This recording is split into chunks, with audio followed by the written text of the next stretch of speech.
Muito bem, vamos nos acomodando, tem lugares aqui, se tiver alguém lá no fundo, se precisar de um lugar, venham para cá. Gente amada do Senhor, eu queria falar nesta noite de você.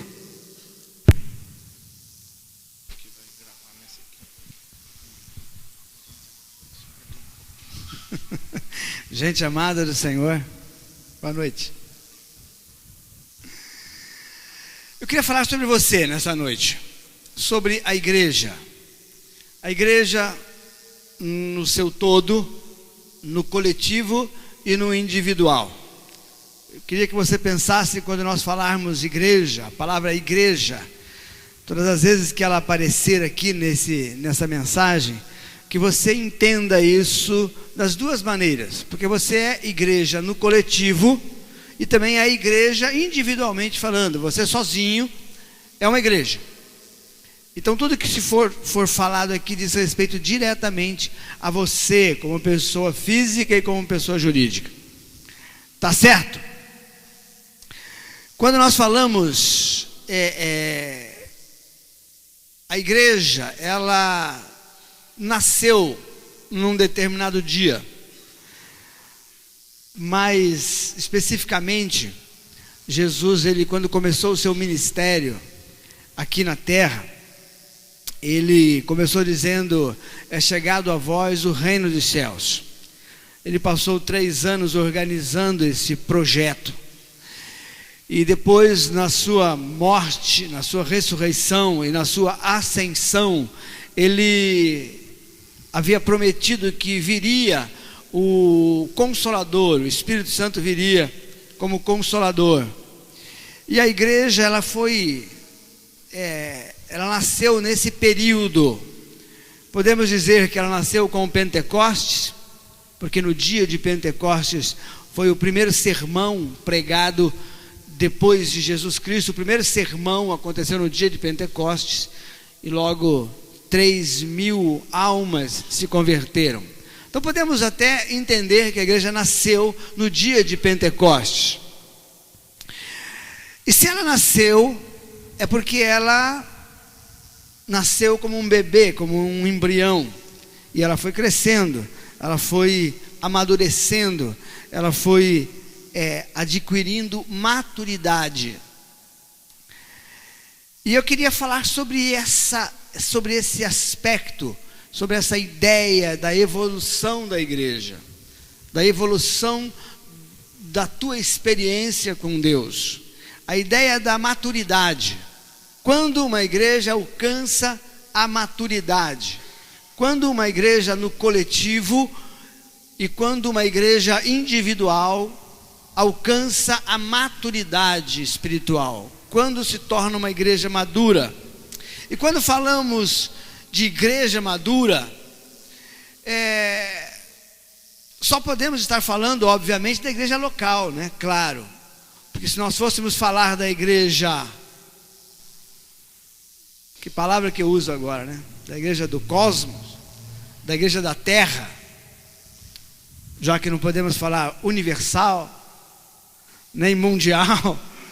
Então, quando falamos da igreja da terra, é óbvio que ela não está pronta, não está madura, porque ela está em processo, né? A Bíblia diz que nós somos a noiva e estamos nos ataviando, nos enfeitando para o dia, e estará pronta essa igreja, vai estar pronta no dia em que o Senhor Jesus Cristo nos buscar e nós formos levados assunto ao céu. Então, quando falamos de amadurecimento, obviamente falamos dessa igreja local, né? da igreja local.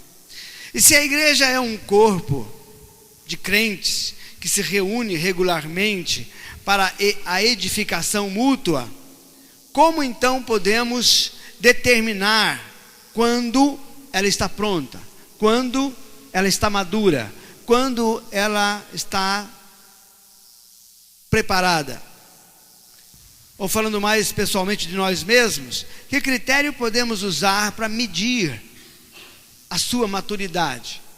onde você pode ir, quais os parâmetros que você pode usar para medir a sua maturidade, a sua própria maturidade, porque é uma coisa legal, precisamos fazer isso, precisamos adquirir o hábito, porque nós estamos num processo, como eu disse, a igreja que está na terra ainda, ela está num processo de amadurecimento. E até onde você já andou? Até onde você já conseguiu chegar? Com todas as ferramentas que estão disponíveis a você como igreja, até onde você já conseguiu chegar? Quais ferramentas que estão disponíveis a você? Tem algumas muito importantes. A palavra de Deus, por exemplo, a Bíblia, a própria igreja está na sua disposição. Essa instituição, ela é uma ferramenta para te ajudar a crescer na fé, o Espírito Santo de Deus. Então, usando essas ferramentas que você tem, até onde você conseguiu chegar? Vamos ver alguns aspectos disso. Alguns pensam que uma igreja madura é uma igreja ativa, com muitas reuniões semanais.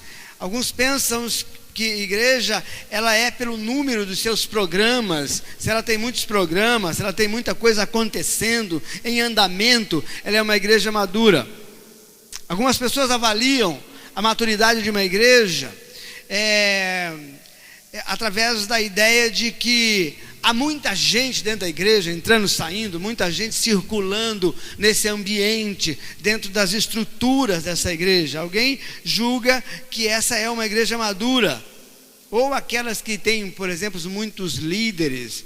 Não, tem 15 pastores, não sei quantos obreiros, enfim.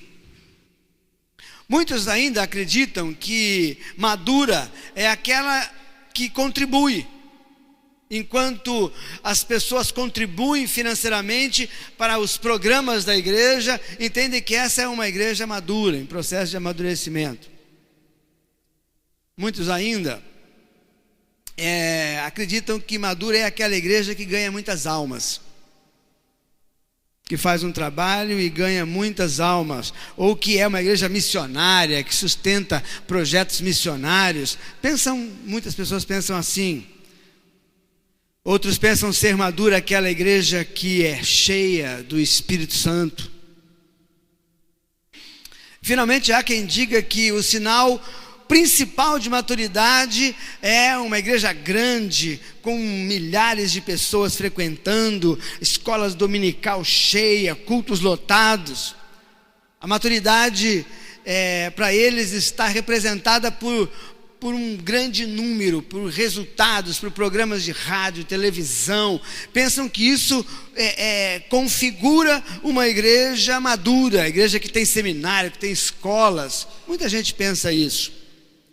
Infelizmente, existem pessoas que acreditam que tudo isso é, na verdade, sinais bíblicos de maturidade espiritual.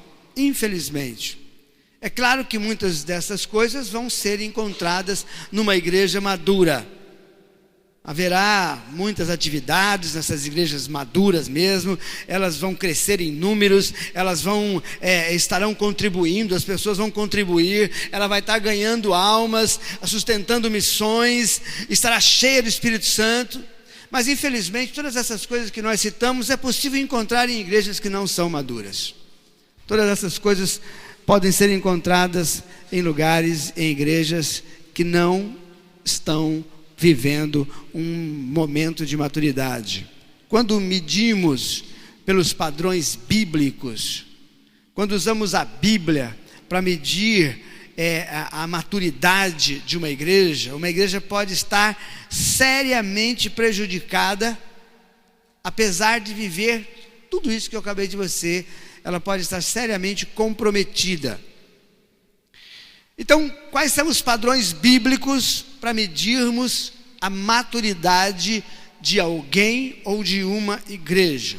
E a Bíblia é clara quanto aos critérios de medir o nível de maturidade de alguém ou de uma igreja. Paulo resumiu tudo isso na carta aos Coríntios, quando ele ilustrou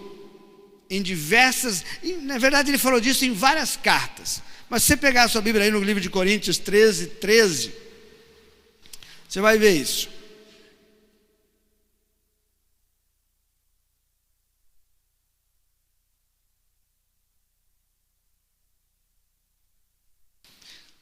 É isso que nós vamos encontrar numa igreja madura, numa pessoa, num cristão maduro.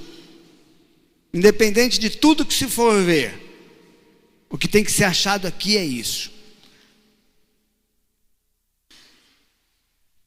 Em Coríntios, Paulo escreveu assim: agora, pois, depois de tudo isso, ele fala, permanece o quê? A fé, a esperança e o amor. E ponto final. De tudo que a Bíblia espera de alguém ou de uma igreja, independente de tudo isso que eu falei aqui, se não houver fé, nem esperança e nem amor, não haverá nenhum sinal desses que eu acabei de citar lá atrás, que vai descrever uma igreja como sendo madura. Ela pode ter 10.000 pessoas sentadas dentro de um culto. Ela pode ter programas de rádio e de televisão. Ela pode ter uma escola dominical invejável com milhares de pessoas sentadinhas ali. Ela pode ter várias igrejas espalhadas pelo território brasileiro ou pelo mundo. Se não for encontrado nessa igreja nem fé, nem esperança e nem amor, nada seríamos, o texto diz. Paulo deixou muito claro em suas cartas às igrejas do Novo Testamento qual era o motivo do seu prazer, o que ele procurava, o que o Espírito Santo desejava ver dentro das igrejas. Era a manifestação dessas três virtudes, dessas três qualidades: a fé, a esperança e o amor. Em cada corpo de cristão, em cada igreja reunida, aonde tivesse 2 ou 3 reunidos no nome do Senhor, era isso que precisava ser encontrado. Na carta que Paulo escreveu aos Efésios, lá em Efésios 1:15, olha o que ele escreveu: por isso também eu tenho ouvido a fé que há entre vós no Senhor, e o amor para com todos os santos. Não cesso de dar graças por vós em minhas orações, para que, iluminados os olhos do vosso coração, saberdes qual é a esperança do vosso chamamento. Para Colossenses, a igreja que estava lá em Colossos, Paulo escreveu assim: damos sempre graças a Deus quando oramos por vós, desde que ouvimos falar da vossa fé em Jesus Cristo e do amor que tendes uns para com os outros, para com todos os santos, por causa da esperança que vos está preservada nos céus. Colossenses 1:3. Lá na igreja de Tessalonicenses, a igreja que estava instalada na cidade de Tessalônica, 1 Tessalonicenses 1:2, ele diz: damos sempre graças a Deus por todos vós, mencionando-vos em nossas orações, e sem cessar lembrando-nos diante de Deus Pai, a operosidade da vossa fé, a abnegação do vosso amor, e a firmeza da vossa esperança em nosso Senhor Jesus Cristo. E estes, é claro, essas cartas de Paulo, a coisa que ele mais se agradava em ver, aquilo que ele mais desejava, que ele mais orava a Deus agradecendo, que em ver as igrejas, eram essas coisas: a fé, a esperança e o amor. Ele chega até a usar essas igrejas, as igrejas que desenvolveu isso, que aprendeu, que chegou nesse nível de maturidade, ele chega a usar como exemplo. É assim que tem que ser, faça desse jeito, sejam iguais à igreja de Tessalônica, sejam iguais à igreja de Colossenses. Essa é a ideia. Então eu queria dar uma definição, porque esse é o objetivo da igreja. Essa ideia de que cada membro de uma igreja, cada pessoa que aceitou a Jesus Cristo como seu Salvador e que faz parte do corpo de Cristo, esse é o objetivo central. Essa é a meta, é aqui que devemos chegar, é aqui que desejamos alcançar. A fé, ela descreve a confiança que uma igreja local tem em Jesus Cristo. A fé descreve o que uma igreja ou alguém tem na pessoa de Jesus Cristo.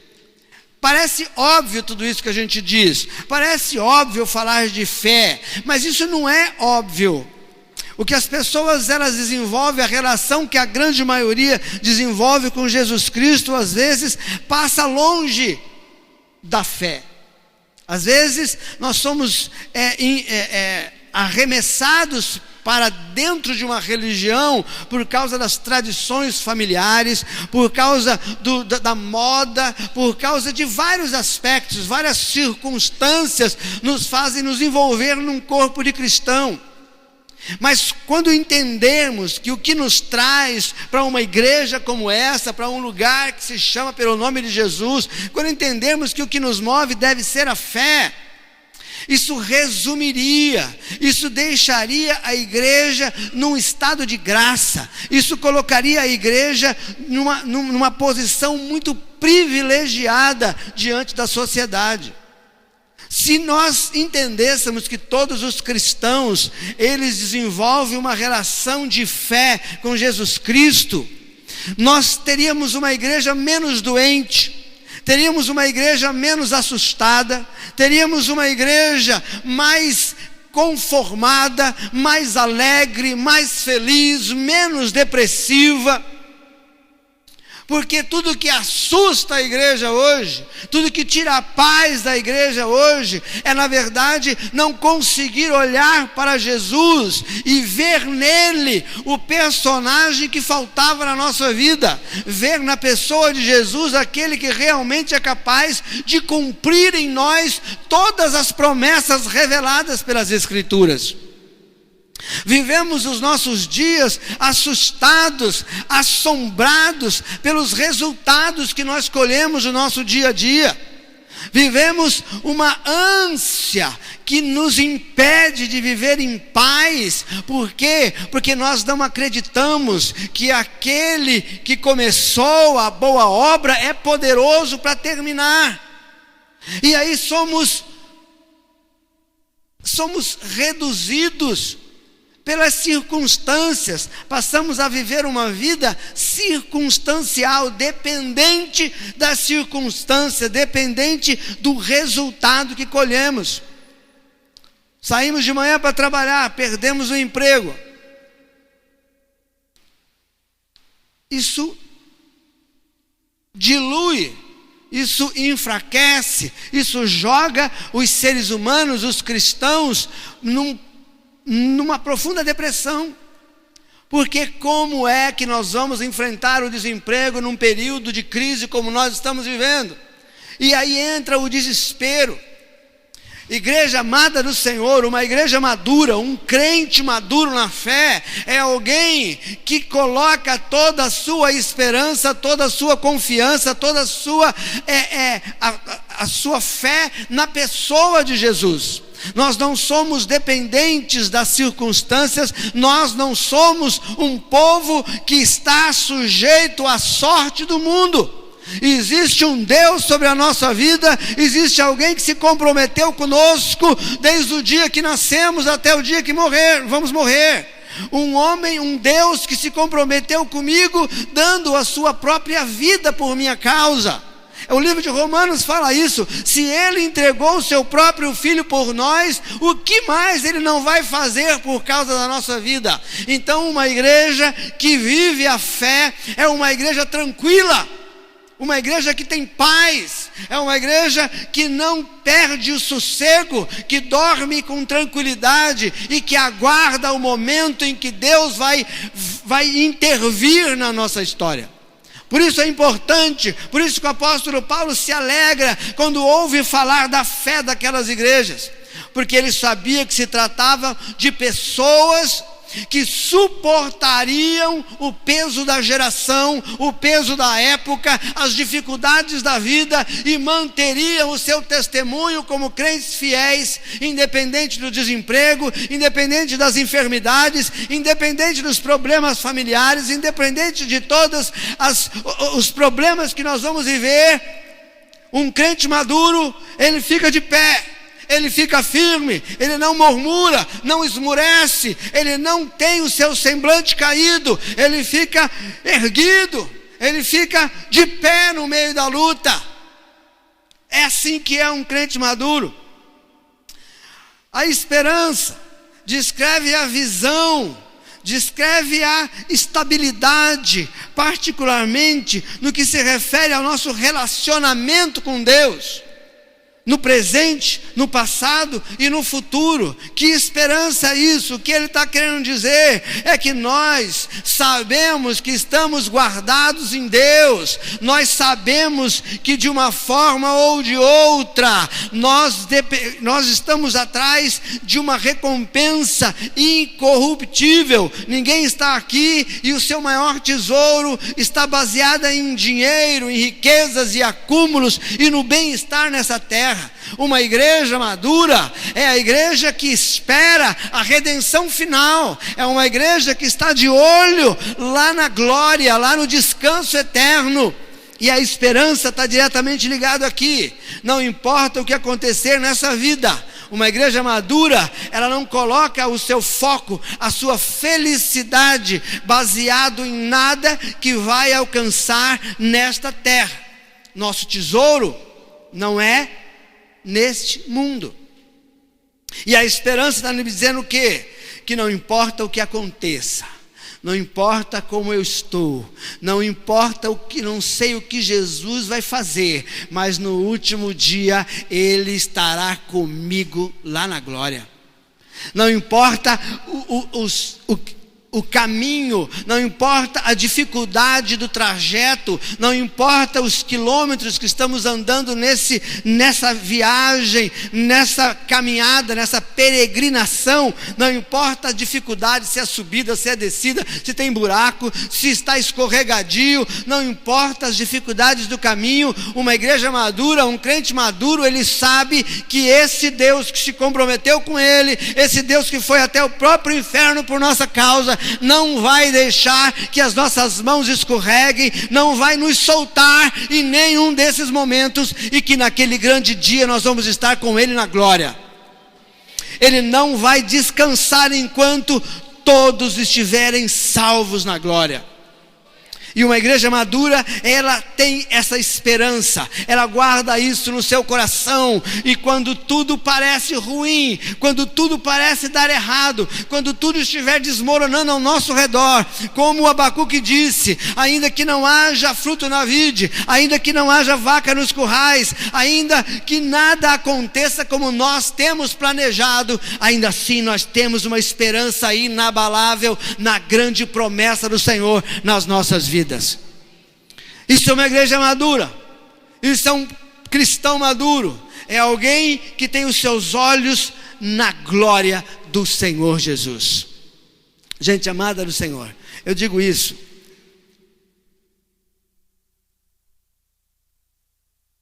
porque é um problema muito sério que nós vivemos hoje. Nós vivemos hoje uma igreja, uma realidade que é difícil até de dizer. Quando nós pesquisamos a população de hospitais psiquiátricos, 70% das pessoas que habitam hospitais psiquiátricos são evangélicos. Depressão. Nós estamos vivendo a doença do século. Todo mundo com depressão. As mulheres ganham dos homens, mas o número dos homens deprimidos está aumentando assustadoramente. Então nós olhamos para esta enfermidade da alma, mas é da alma, das emoções, é uma deformação emocional. E por que será que nós estamos sofrendo com tantos problemas emocionais? 70% das doenças, dos adoecimentos, está ligado a questões psicossomáticas. São doenças que começam na cabeça, nas nossas emoções. Por que será que nós estamos tão vulneráveis a essa interferência? Por que estamos adoecendo tanto desse jeito? Quando nós olhamos para o mundo que nós estamos vivendo, o mundo de realizações e conquistas, o mundo de desafios, o mundo em que a sociedade impõe as regras do jogo, o mundo em que a sociedade diz como você vai ter que ser feliz, o mundo que diz que você vai ser feliz apenas se alcançar algumas metas estabelecidas por ele mesmo. Pessoas estão deprimidas porque não conseguem alcançar o mesmo status do seu vizinho. Pessoas se deprimem porque não usam as mesmas marcas de roupa, não conseguem alcançar as marcas das roupas preferidas. Pessoas estão adoecendo porque existe uma regra no mundo de como ser feliz. Quem são os melhores? Só eles vão alcançar. E aí nós acordamos de manhã com um objetivo: preciso ser feliz. Como? Preciso ter melhores recursos, preciso ter carros melhores, preciso ter uma casa melhor, preciso ter uma mulher melhor, preciso ter, porque todos nós queremos sermos felizes, e a felicidade está custando muito caro hoje. A felicidade hoje está ao alcance de um número reduzido de pessoas, porque eles estabeleceram esse princípio para serem felizes. O que eles não sabem é que quando chegam e quando conseguem conquistar tudo que eles desejaram, quando conseguem comprar tudo que eles almejaram, eles percebem que a felicidade não está lá. Por quê? Os ricos adoecem mais do que os pobres. A depressão está afetando mais a classe média alta do que a classe média baixa. Por que acontece isso com os ricos também? Porque é que o mundo está enfermo. Porque o dinheiro que eles pensaram fosse a razão da sua infelicidade, quando chegaram ao momento de ter tudo, descobriram: foi mal, não era isso. E agora? Como é que faz? Agora não tem referência, agora não tem parâmetro, agora não conseguem, porque eles continuam fazendo as mesmas coisas. Estou vendo aqui o Amaral, lembrei do Adriano, um jogador de futebol. Todas as possibilidades para ser um homem feliz. Adriano jogou no Corinthians, jogou no Flamengo, jogou em alguns times aí. E é um cara completamente perdido, desorientado. Um cara que jogou futuro fora. Por quê? Porque está procurando a felicidade, mas não conseguiu encontrar em lugar nenhum. Ninguém disse para ele aonde estava a felicidade. Ninguém falou para ele onde de verdade está a felicidade. Por que o apóstolo Paulo celebra uma igreja que tem esperança? Porque uma igreja que tem esperança, ela sabe aonde está a felicidade. Ela sabe que a felicidade não está no dinheiro. Ela sabe que a felicidade não está nas posses, no acúmulo de riquezas. Uma igreja que tem esperança, ela sabe o que é que nós estamos esperando. Ela sabe o porquê que os homens andam com aquele buraco existencial no seu peito. Por que as pessoas estão assim, tão infelizes e insatisfeitas? Uma igreja madura sabe. Por que será que o homem nunca está satisfeito com absolutamente nada que ele conquista? Nós sabemos.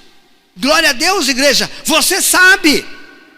Você nasceu buscando um monte de coisa, lutou para tentar conseguir um espaço melhor no sol para você. Você se perguntava várias vezes: por que é que eu nunca estou satisfeito com aquilo que eu possuo? Por que eu nunca consigo me sentir pleno, feliz? Você tem um carro bonito do ano, novo, zero, que você sonhava, agora já não é mais aquilo, agora você precisa de um modelo melhor. Você tinha uma casa, tem uma casa bonita, própria, tudo que se precisa ter, mas agora não serve mais, agora você precisa de algo melhor. Existe uma insatisfação existencial dentro do coração humano. Por quê, irmãos? Você tem a resposta. Por que eles buscam e buscam e buscam e nunca alcançam? Porque eles não foram criados aqui nessa terra. Já falei isso aqui. Todos nós fomos criados no céu. Todos nós fomos criados pelo desejo de Deus. Fomos criados primeiro no coração de Deus. Então nós não fomos criados nesse mundo, nós fomos criados para aquilo que é perfeito. Fomos criados lá no céu, onde tudo é perfeito. Então você está vivendo nesse mundo e você pensa que a felicidade está lá e vai ver não está. Por quê? Porque você tem algo registrado na sua memória ancestral. Aqui no seu DNA tem algo dizendo e mostrando para você o que é perfeito. O que é perfeito? O que todos buscam, na verdade, sem saber, é o céu.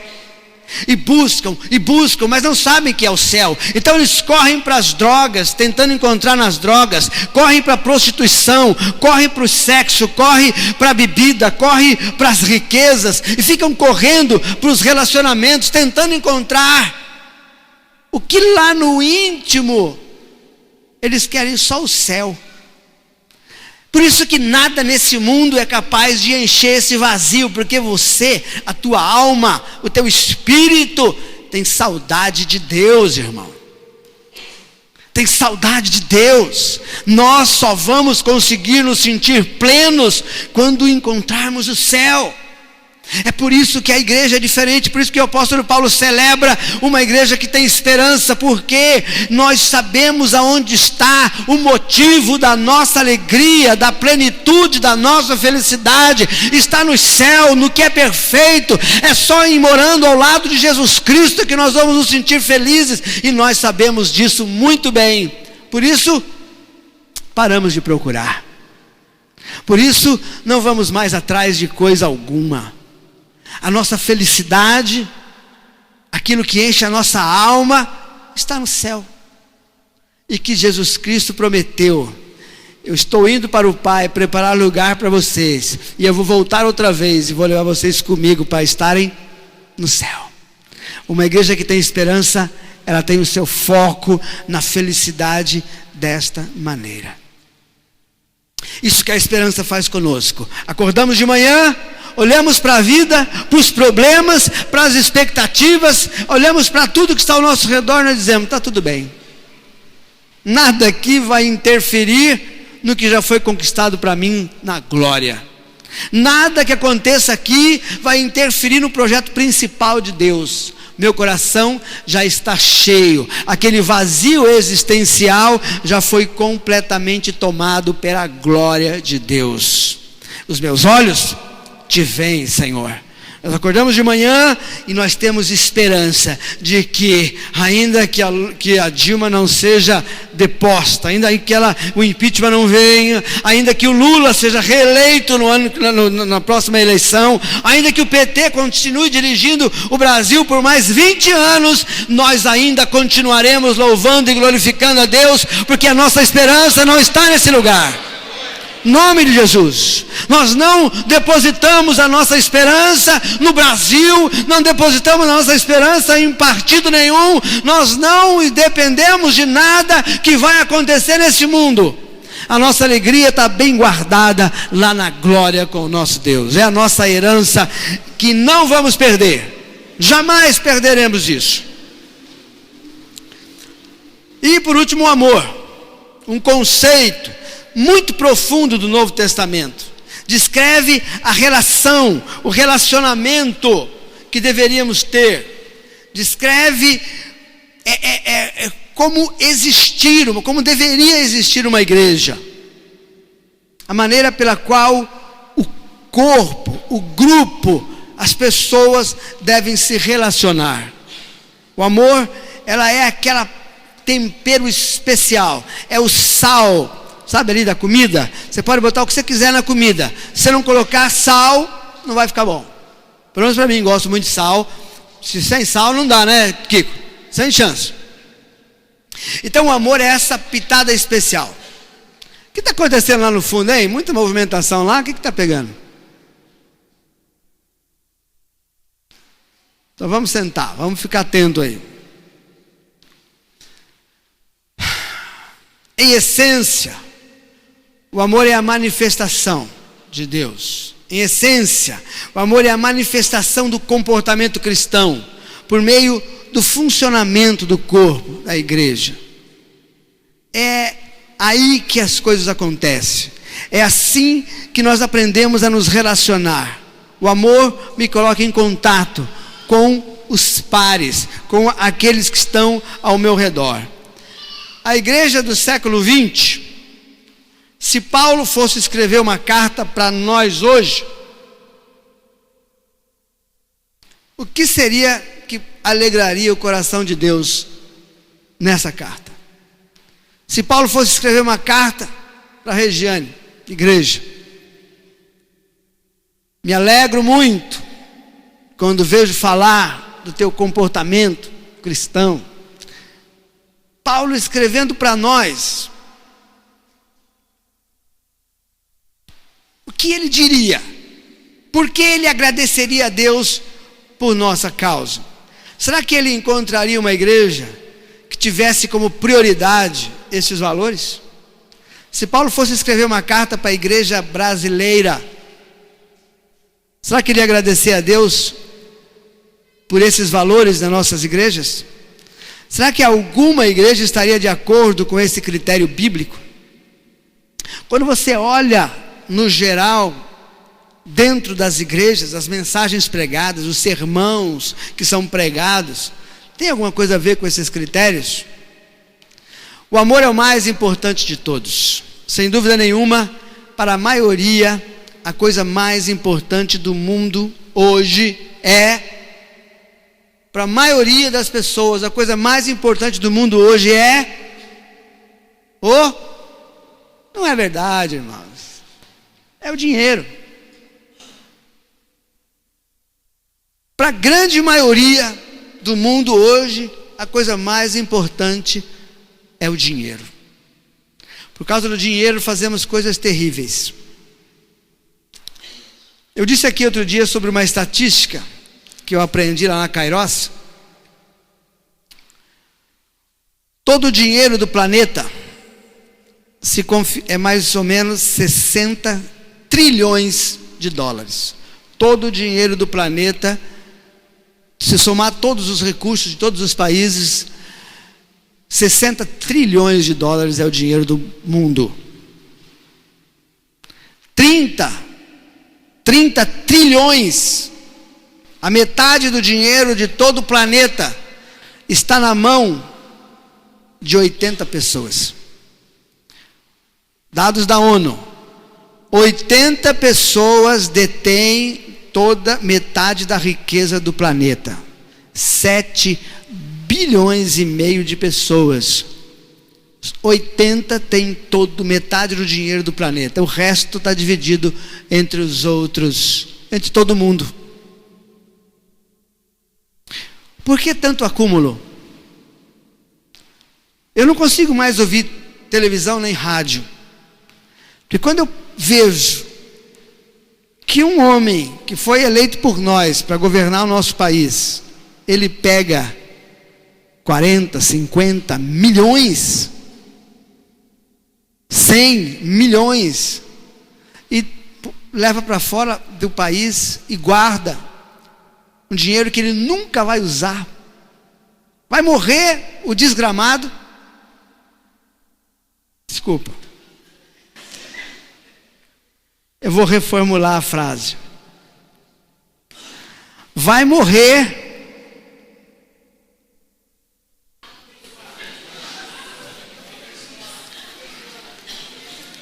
não, abençoado ele não é, irmão. Eu não consigo pensar em nada melhor do que a primeira, mas deixa para lá.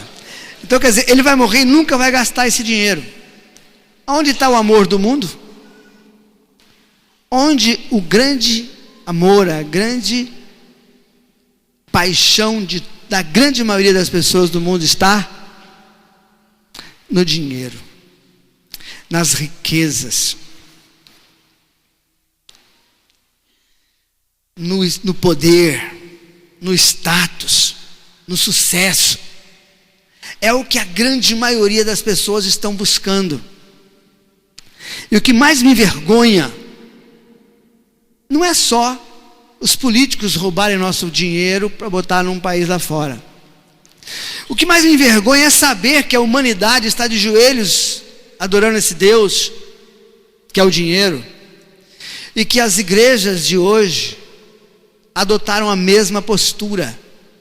Quando dizem para você que você é uma pessoa de sucesso quando você tem dinheiro, que você é uma pessoa abençoada quando você tem dinheiro. As igrejas hoje, elas pregam que você venham para cá porque aqui você vai ficar rico, que você vai ter vários funcionários, você vai ganhar carros novos, casas, Deus vai resolver todos os seus problemas financeiros. Essa ganância leva o mundo a um espírito de competição. Essa ganância produz uma atitude egoísta nas pessoas. A ganância do dinheiro celebra emoções que nasceram no próprio inferno, como o ódio. Por causa do dinheiro nós amaldiçoamos, por causa do dinheiro nós mentimos, por causa do dinheiro nós trapaceamos, por causa do dinheiro nós celebramos um monte de emoções que nasceram no inferno. E isso é o resultado de todas as guerras no mundo. Todas as guerras vêm dessas emoções. Todas as guerras nascem por causa da avareza, por causa do egoísmo, por causa da ganância, por causa da sede de poder. Todas as guerras nasceram aqui. Nós não podemos, irmãos, igreja amada do Senhor, nós não podemos nos curvar, nem colocar nos nossos ombros o andor desse Deus. Nós não podemos celebrar essa divindade, que é o mamon, que é o dinheiro, que é a arrogância, que é o poder, que é o orgulho.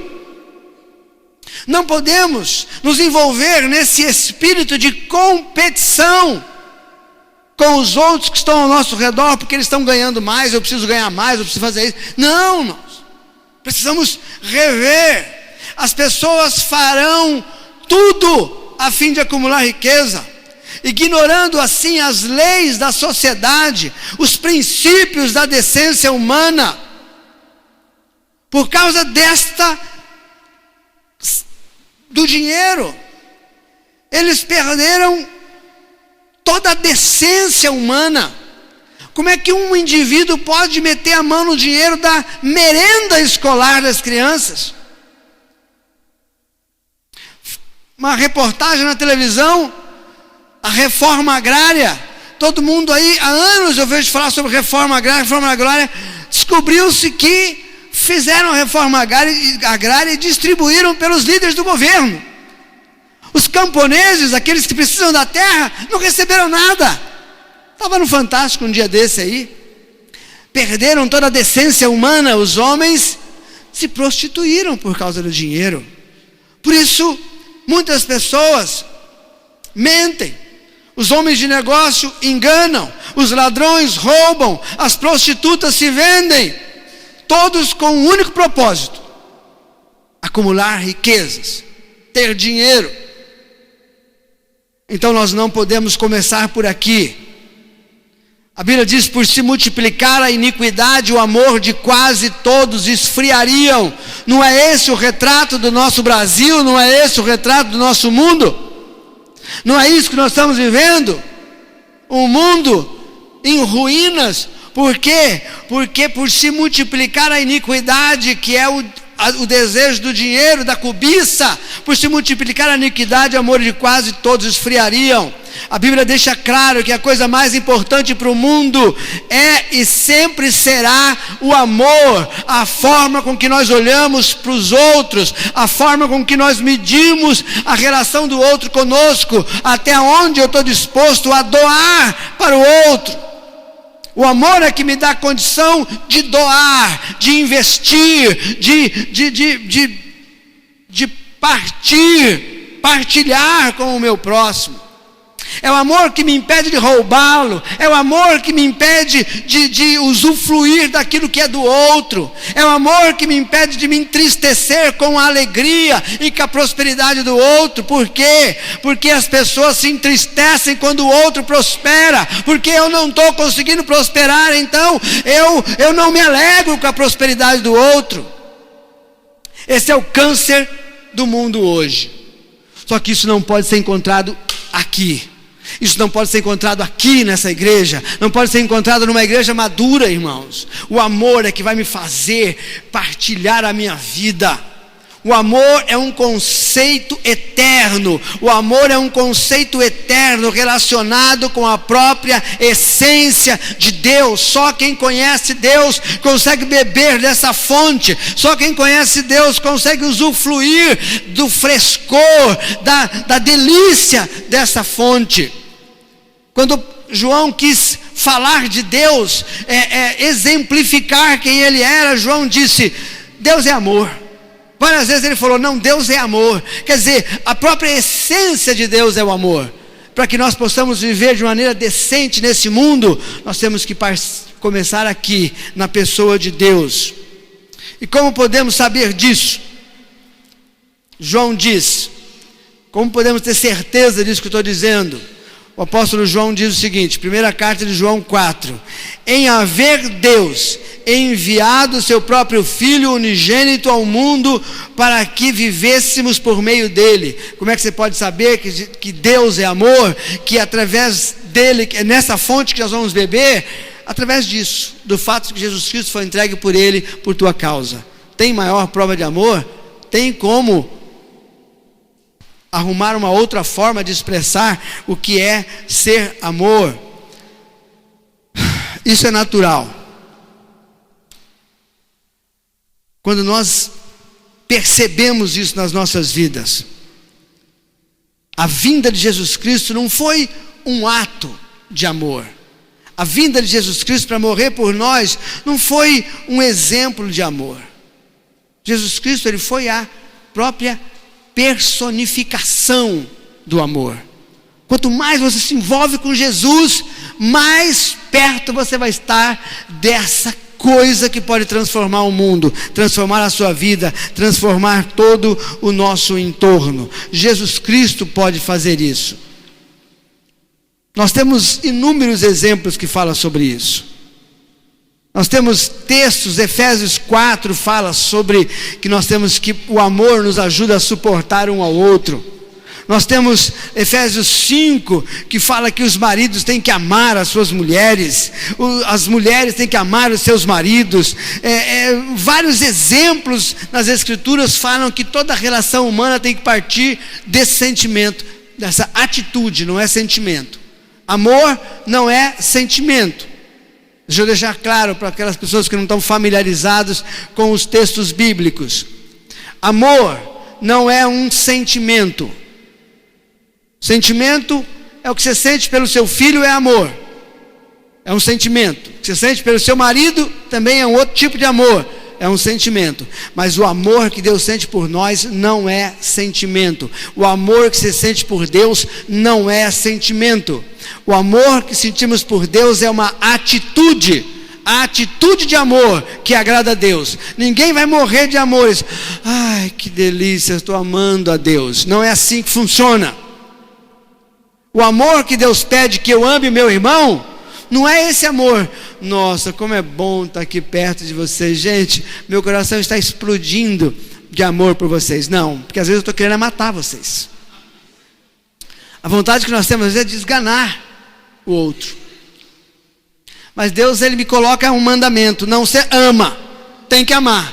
Mas Deus, como é que eu posso amar? Estou querendo matar? Ele fala o seguinte, meu amigo: não interessa o que você sente, você vai se humilhar e vai ter uma atitude que represente amor. Não importa o que você está sentindo, você vai ter uma atitude de amor para com o teu irmão, para com o teu esposa, para com o seu marido. É assim que funciona a relação de Deus conosco. Então nós, irmãos, precisamos entender que se nós não, para sermos uma igreja madura, para nós sermos pessoas, cristãos maduros, nós temos que partir desse pressuposto de que Deus faça parte da nossa vida. Ele está aí no seu coração. Você consegue encontrar Jesus aí no teu coração? Ele faz parte da tua história? Essa é uma resposta, é uma pergunta que precisa de resposta. Você só vai conseguir ter fé, só vai conseguir ter esperança e só vai conseguir ter amor na medida que você tiver Jesus morando dentro do seu coração. Só assim nós vamos conseguir nos posicionar no mundo que nós estamos vivendo. Porque, desculpa eu te falar, meu irmão, eu tenho uma má notícia para lhe dar. Eu tenho uma notícia ruim para lhe dar. O Brasil está nas ruas pedindo para tirar a Dilma. Eu estou torcendo muito para que isso aconteça. Vai melhorar bastante. Agora, posso dizer uma coisa para você, honestamente, com respaldo bíblico, está escrito aqui, sobre o futuro.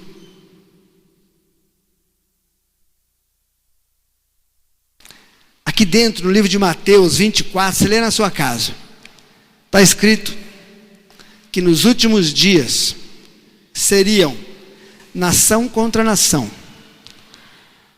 filho contra pai, pai contra filho.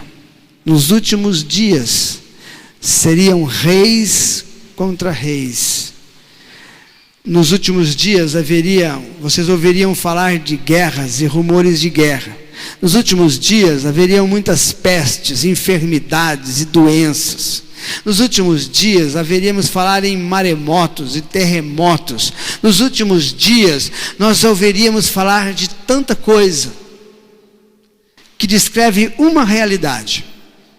Qual é a realidade? Que são os últimos dias. Por isso, olhem para mim aqui. A coisa não vai melhorar. Desculpa eu dizer isso para você. A coisa não vai melhorar. Nós estamos vivendo um processo. O cristianismo é uma religião apocalíptica. Ela crê no fim. A Bíblia Sagrada, todas as religiões que seguem a Bíblia Sagrada, é uma religião que acredita no fim. Não é isso, o último livro, a última página desse livro, o que é que está dizendo? Que vai acabar. É o fim do mundo. Portanto, as coisas não vão melhorar. Por isso nós não podemos depender do resultado da nossa vida para sermos felizes. Por isso que a nossa esperança não deve ser a taxa de juros. A nossa esperança não pode ser a baixa do dólar. A nossa esperança não deve ser o próximo pacote econômico. Foi muito legal o que aconteceu anos atrás. O pacote econômico resolveu o problema do país. Foi muito bacana, gostei muito. Durou quanto tempo? Quantos anos foram? 16 anos? 16 anos, a gente pensou que ia virar primeiro mundo. Eu estava falei, nossa, que bacana.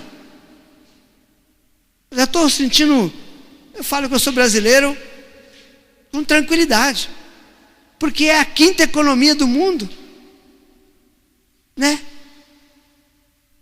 A segunda maior igreja do mundo. É legal ser brasileiro. Durou só 16 anos.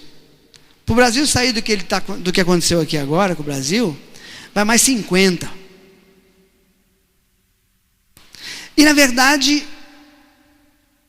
você deve depositar toda a sua esperança naquilo que Cristo está fazendo por você, naquilo que Cristo está produzindo em seu coração.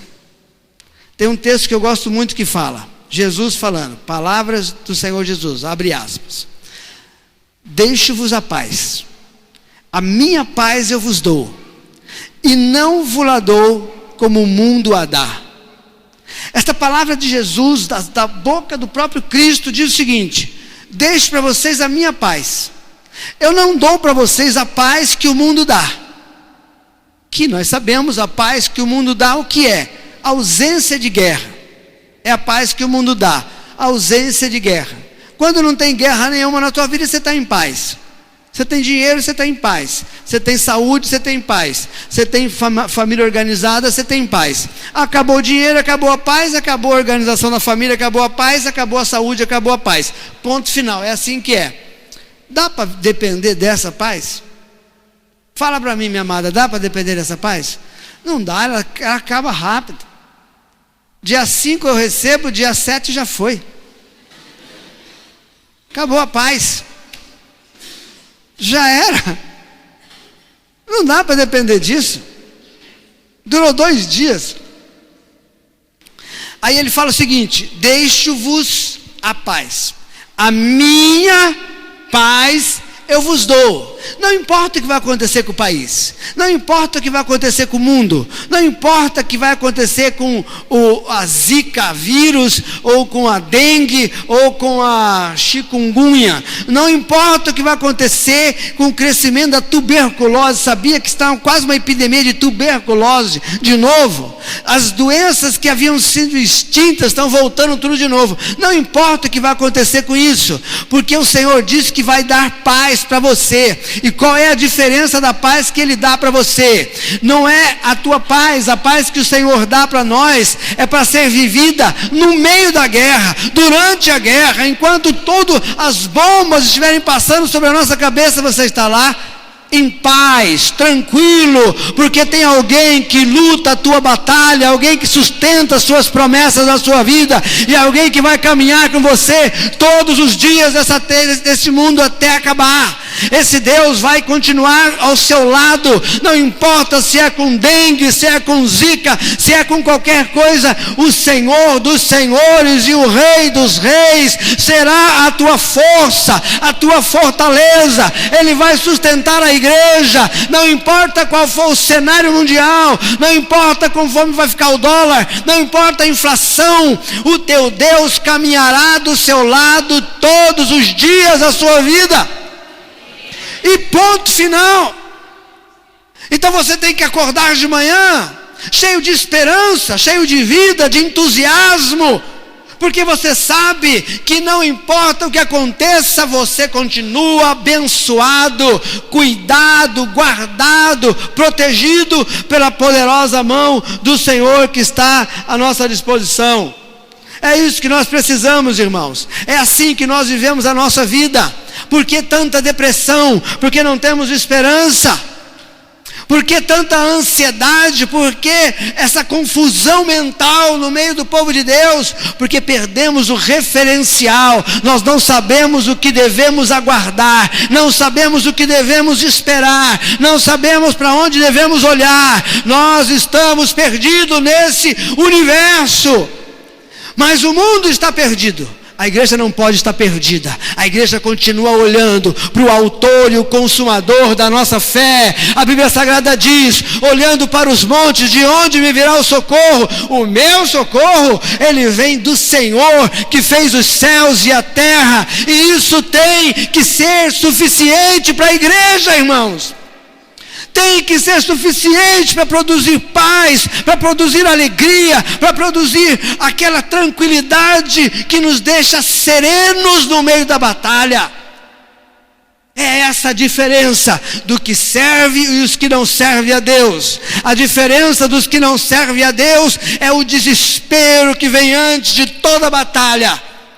E o cristão, o crente que se baseia na fé que tem no Senhor Jesus, quando nós vemos os tambores tocar, quando nós vemos o barulho da guerra chegar, quando nós vemos o barulho dos exércitos marchando contra a nossa vida, nós ficamos em paz, porque quem peleja por nós é o Senhor dos exércitos.